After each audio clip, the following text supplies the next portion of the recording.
Hola, welcome to Mass Leaders. This is Minutes with Ruth. I'm so excited to be with you today. Grab your coffee, grab your tea, grab your snacks. I always tell you, and let's get started. I know you all have busy lives. This week, I want to reflect on a recent conversation I had with Crystal. She was raised by a single mom. She's Latina and she's working in corporate America. She started marketing, if you heard the podcast, and earned her bachelor's degree. And today, she's in a very different place than most people expect, a place of peace.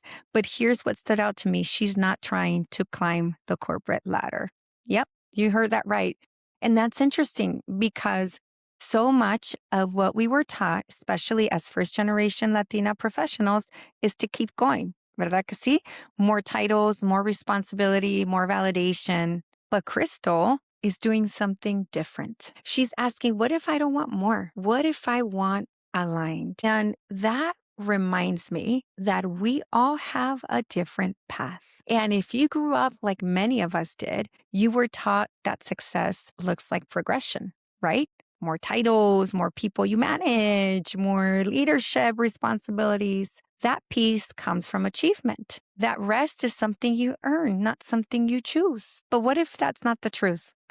What if peace is not the reward at the end of success, but the direction you build your life around? What if all the things you do don't necessarily equal what perhaps we were once thought it would? And sometimes the disappointment comes, friends, because as first generation leaders, we get to the place that we thought we needed to get to obtain peace and to obtain happiness. And then we're faced with a different reality. Crystal was raised by a strong single mom. She saw what hard work meant. She saw what success meant because her mom is a very successful real estate agent. She saw the struggle. She also saw a mom that juggled multiple things at the same time. She had babysitters constantly, and she got to college and her mom was able to support her with her entire education. Her mom's also Latina and she's also first generation. I happen to know her very well. I know that Crystal saw hard work and Crystal saw hustle. But now Crystal's 40 years old and she's thinking, what if I don't want that? What if I don't want to climb the corporate ladder? What if I don't want more responsibility? What if peace to me means exactly where I am? So here is the first lesson I want to leave with you today. You are allowed as a first generation leader to redefine ambition. Ambition doesn't always mean more. Sometimes it means alignment, sustainability, and peace. Ambition to you might mean one thing. Ambition to me might mean something else. Let's stop looking at people and thinking that they are worth more or less because of that ambition. Sometimes our past and our present is different. And as first generation leaders, we are leading in spaces and places regardless of what those ambition goals are. Crystal also talked about being the first Latina to speak Spanish. And so in her job in corporate America, everybody wants her because she's one of the first ones that can translate for clients and talk to people and help them. And to her, that fills her cup. So she doesn't feel like she needs more. And I thought that was a very interesting perspective. Lesson 2. Corporate success is not the only definition of growth. Oh, I love that. I love that so much. For some people, growth is staying exactly where they are and becoming fully themselves there. And that's Crystal. Crystal loves where she is and she is embracing her growth in that area. And she's happy and she's building intentional friendships and relationships. And to her, growth means that. To you, growth might mean something different.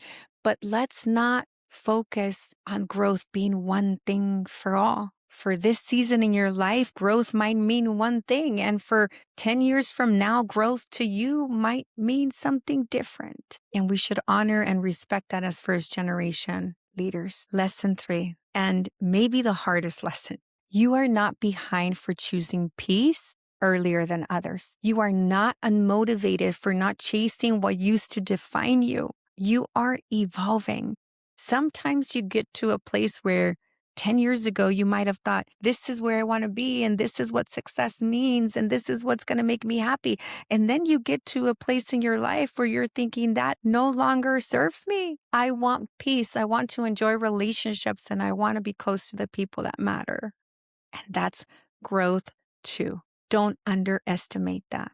That's happiness too. Value the people around you, value those relationships, and embrace the time that you're in. And I want to challenge you to really think about where you're at in life and what does growth mean to you? Not what society thinks growth is, not what your family thinks growth is, not what your friends think growth is. What is growth to you? Sometimes growth is being able to survive as a mom, as a friend, as a daughter.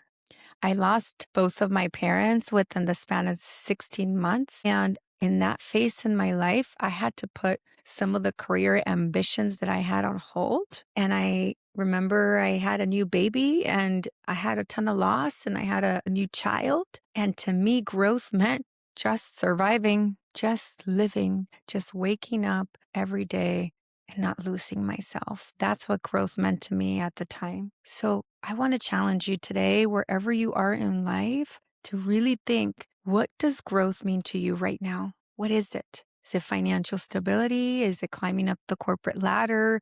Is it peace? Is it enjoying your time? Is it working on something that you probably have had in your heart for a long time and you haven't done as a first generation leader because you have all this pressure from people to perform, to be more? But for you right now, what does growth mean? Because leadership isn't just about how high you go. It's about how aligned you stay with yourself while you're there.